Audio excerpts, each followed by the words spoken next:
You want to get big. You gotta think big. For the serious athlete, Metrex introduces its new specially formulated high-performance series. It's Joe Weider. I've got two fantastic ways to help you work out. I'm Rich Gaspari. Before I work out, I go to General Nutrition and get... Before bodybuilding was $1 billion industry. Before Instagram influencers and synthetic physiques. The problem with steroids is that they work. Before the golden era. Before the first Mr. Olympia ever raised a trophy. There was Vince Gironda.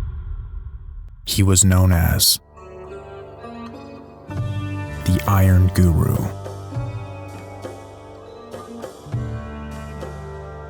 Vince Gironda was born in 1917 in the Bronx, New York, long before bodybuilding had a stage or a spotlight. When he was 7, the family packed up and drove across country to California. His father had landed a job in the film industry. But he wasn't Buster Keaton. He wasn't a star. He was the guy who got thrown off horses, crashed through windows, and took the hits, while the actors took the credit. His father worked as a stuntman on Ben-Hur. According to legend, one man was killed during the filming of a chariot race. But the cameras kept rolling. One of the sort of things that we were discussing was the dangerous aspect and the excitement, all the rest of it in chariot racing. On the dangerous side, there was one particular point where I had to be dragged, and the company very kindly made a sort of a steel contraption that would give me some sort of protection around my stomach. And they naturally did a dry run on this just to see whether or not it would work or not. And I was down at the other end of the track, and I saw them go up on this dry run, and it looked all right to me, but when they got to the other end of it, they stopped, and they all got around, and they seemed like they were having a conference. So I wondered what was going on, and finally, the young Italian doctor who was there came walking down to me, and he said, "Steve, you want to die? Go die." Vince learned from his father that pain didn't guarantee recognition, and that the spotlight rarely pointed where it belonged.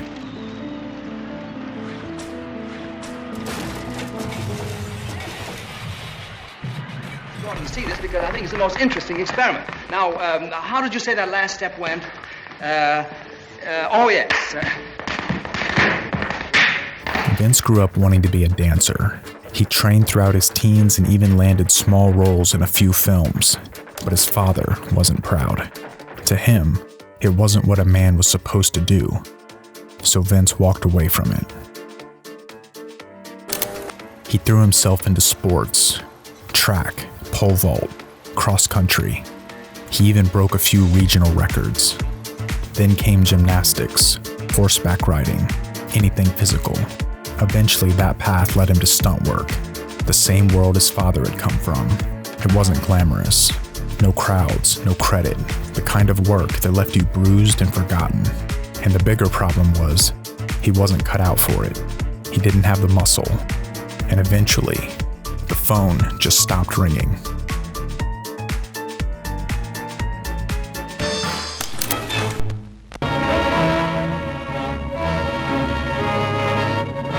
The responsibility lies on the shoulders of one man. By his latest act of naked aggression, Hitler has committed a crime not only against Poland, but against the whole human race. It was 1939. Hitler invaded Poland, and World War II had begun. While young men overseas fought in a war, Vince was stuck in a battle of his own. He'd been told he was too small to be a stuntman, too weak to matter. But that year, everything changed when he saw a photo of John Grimmick, Mr. USA, built like a statue come to life. Vince didn't just see a body, he saw a blueprint. It wasn't long before Vince walked through the doors of the Hollywood YMCA, 22 years old and 150 pounds, but laser focused, like a man chasing something only he could see, something no one could dismiss or take from him. Grimmick had lit the spark, Vince turned it into a fire. And in just 8 months, he didn't just look different, he was different. The weights got heavier, but the room started to feel smaller, and he was ready for more. By the time Vince arrived, Easton's Gym in West Hollywood had already made its mark. Founded in 1938 by Harvey and Dale Easton, it sat just blocks from the major studios. Dale was the insider, an actor with connections, and Harvey was a trainer decades ahead of his time. Together with Jack LaLanne, they engineered equipment the world had never seen before. Leg extensions, pulley machines, even the preacher curl bench that would later become one of Gironda's signatures. Gregory Peck trained there, so did Kirk Douglas. But Vince wasn't there to prepare for a role. He was there to master a craft. Wax on, right hand. Wax off, left hand. To most, Easton's was just a gym, but to Vince, it was a laboratory. Under Harvey's watch, he studied everything: movement, mechanics, symmetry, tension. He became obsessed with kinesiology, the way muscles fired, moved, and worked together. Rumors say he even attended autopsies, studying muscle insertions firsthand. He wanted to understand the body at a level most never considered. A mad scientist in the making, and the blueprint was just starting to take shape. 10 years went by. Vince trained his mind, transformed his body, and built his name as a personal trainer. But he had outgrown Easton's. He needed something of his own. So in 1948, on Ventura Boulevard, he opened what would become one of the most iconic gyms of all time: Vince's Gym. It was just one room, small, simple, but built for work. And from the start, Vince's rules shaped everything. Break form and he'd call you out. Break the rules and you were gone. Shoes on the calf machine? Gone. Talking instead of training? Gone. Training biceps before back? Gone. If you wasted time, he'd let you know. If he had to tell you twice, he'd show you the door. Even the way he greeted new members was a test. You either loved him or you hated him. I joined Vince's Gym and met Vince, and Pete had told me, he told me how to deal with Vince. He said, "You warned me." He said, "You first walk in, Vince is probably going to insult you." That he does that with everybody. He said, "What you have to do is not take it personal, just laugh." So sure enough, I didn't have a car. I wound up getting an apartment in Van Nuys. I had to take a bus to go to Vince's Gym, and I walked into Vince's Gym for the first time. And there was Vince, and I walked up. I said, "I'd like to join the gym," and he said to me, "How'd you get here, kid?" I said, "I don't have a car. I took the bus." And he leans over, he sniffs my sweatsuit, then he looks at me, he says, "I bet you didn't have any trouble getting a seat on the bus." That's the first thing he said. Stories like that weren't unusual. Vince was brash, outspoken, sometimes outright insulting. For most trainers, that would have driven people away. But Vince's methods worked. The transformations were undeniable, and word spread quickly. People started calling him the Iron Guru, and the name fit because before long, it wasn't just bodybuilders seeking him out. Actors and entertainers all wanted the same results that only Vince could deliver. Clint Eastwood, Carl Weathers, Eric Estrada, even icons like Denzel Washington, Sean Penn, Tommy Chong, and Cher all trained under Vince Gironda. Vince's life had come full circle. The boy once told he was too weak for stunt work was now training Hollywood's elite. His true legacy, however, would be defined in competitive bodybuilding. But before shaping champions, he proved himself on stage. From the late 1940s through the early 60s, Vince was a regular in the top 5. But first place never came. His body was too lean, too defined, in an era that rewarded bulk. But to Vince, sheer size meant nothing without aesthetics. A physique had to be cut, balanced, and razor sharp. Looking back at that era, it's hard to find anyone who was as shredded as the Iron Guru. The judges may have never crowned Vince a champion, but the athletes who trained under him would go on to define the sport. In 1959, a young bodybuilder named Larry Scott walked into Vince's gym. Scott's narrow shoulders were considered a disadvantage on stage, so Vince showed him how to draw the crowd's eyes somewhere else. He made the preacher curl Scott's signature and built arms that set a new standard. The payoff was historic. In 1965 and 1966, Larry Scott stood as the very first Mr. Olympia, trained by the one and only Vince Gironda. Vince's training methods were as unorthodox as they were effective. He pioneered movements like the sissy squat and the guillotine press, and taught the mind-muscle connection when most thought training was just moving weight. His steak and eggs diet, mocked as extreme, would later mirror modern low-carb science. He warned against overtraining and against the drugs he believed would destroy bodybuilding as an art form. And as far as the champions who trained under him, Larry Scott was just the beginning.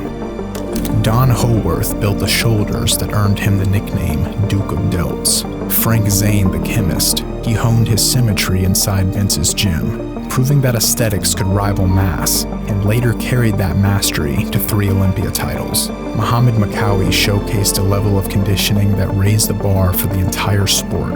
Even the myth Sergio Olive trained under Vince's sharp eye, and towering among them, Lou Ferrigno, the future Incredible Hulk, trained at Vince's gym, chasing the balance and detail that set the Iron Guru apart from everyone else.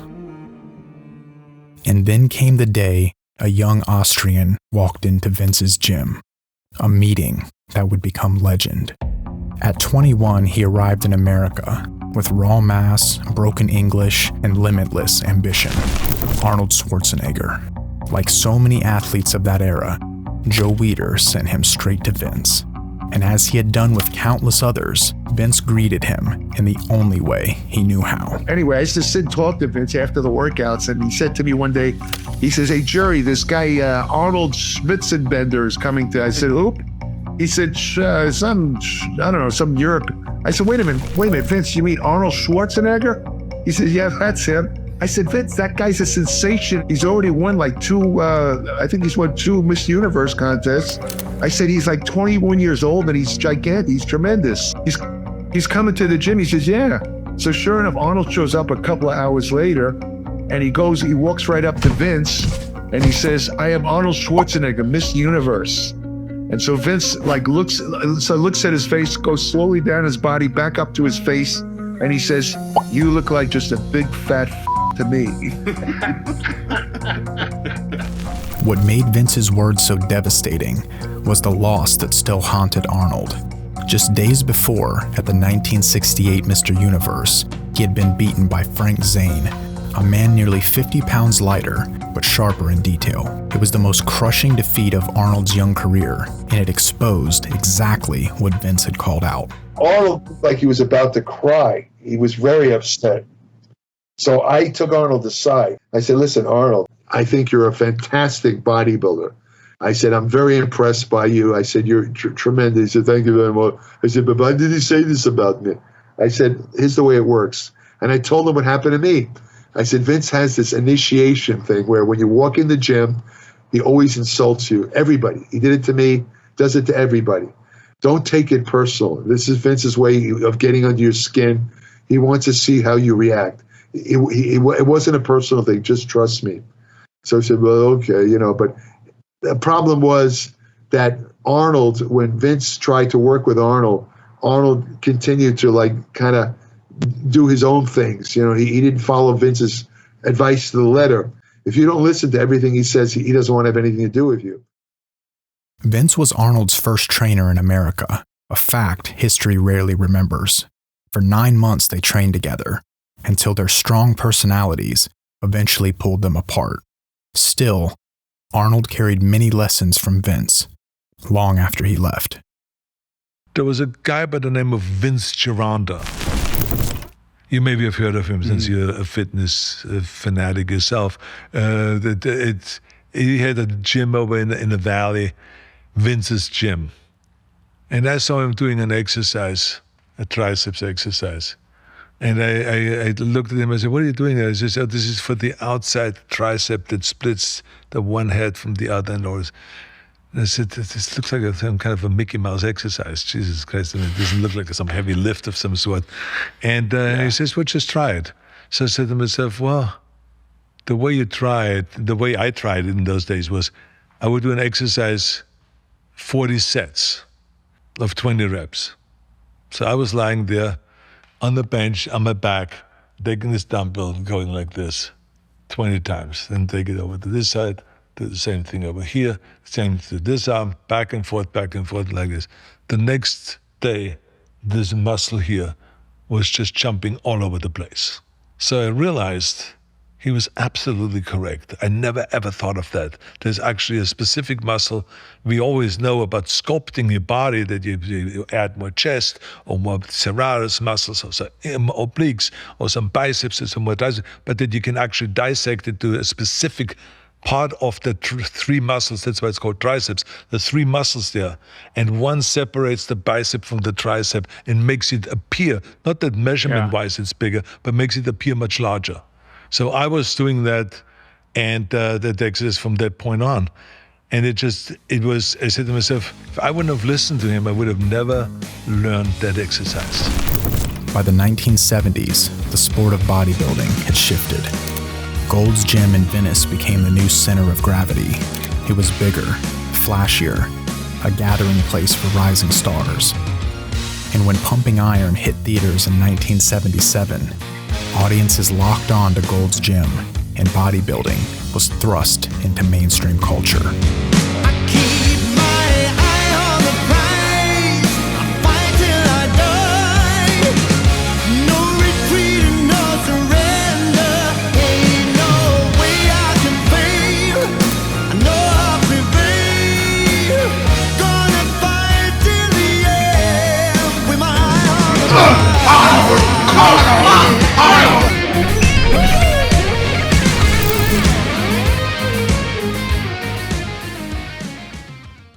Vince's gym, small, dark, and old school, no longer drew the crowds.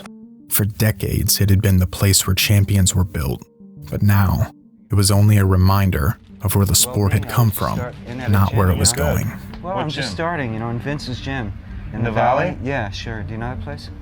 Yeah, I do. Forget it. Forget Vince's? You want to know the best gym? Where? Gold's Gym in Venice. Part of it was the times, but perhaps a bigger part of it was Vince. As bodybuilding turned into entertainment, he turned against it. The flashing cameras, the smiles, he saw it all as a distraction. He was abrasive, uncompromising, and refused to play politics. He clashed with judges, dismissed new training fads, and publicly attacked Joe Weider's empire, the supplements, the contest, even Muscle Builder, the magazine that would later become Muscle and Fitness. To Vince, it was all marketing and snake oil. To some, that conviction made him a prophet. To others, a problem. In Eastern philosophy, it's said, the bamboo bends with the wind, but the oak resists and breaks. Vince Gironda was the oak. His ideas never bent. Not about training or diet, not about the body, not about what bodybuilding should be. That mindset isolated him, but it also defined him, because sometimes that's what it takes to be a pioneer. Sometimes the same conviction that builds a legacy is the one that breaks the man behind it. Vince stood alone, and in time, it broke nearly everything he'd built. His place in the sport, his gym, and eventually, himself. By the mid-1990s, Vince's gym on Ventura Boulevard was fading, but he couldn't let it go. I'm the only truthful man in the business, that's why I'm still sitting here at this late day. It wasn't just a business, it was his life's work, his sanctuary, the last place his philosophy still lived. But time moved on. The Gold's Gyms of the world took over. The money dried up, and Vince's son became critically ill. It was a perfect storm.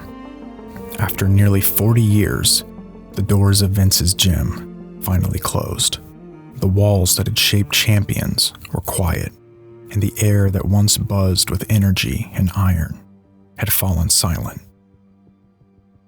2 years later, in 1997, Vince Gironda died of heart failure.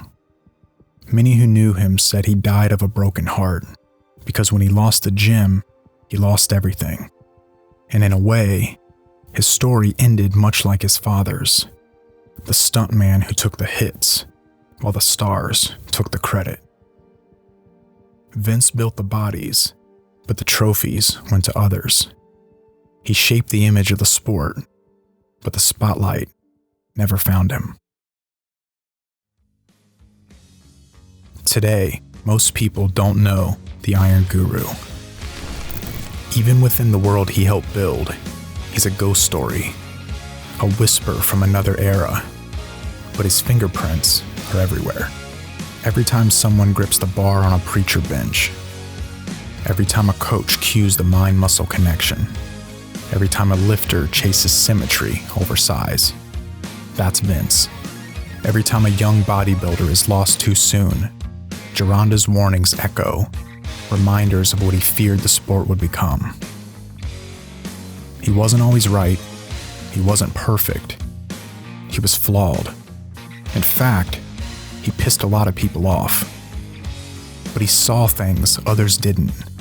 And he lived, and he died by what he believed. The world moved on, and his name faded. But if you go searching for where bodybuilding really began, you'll find him there, reminding you he started it all in the only way he knew how. I keep my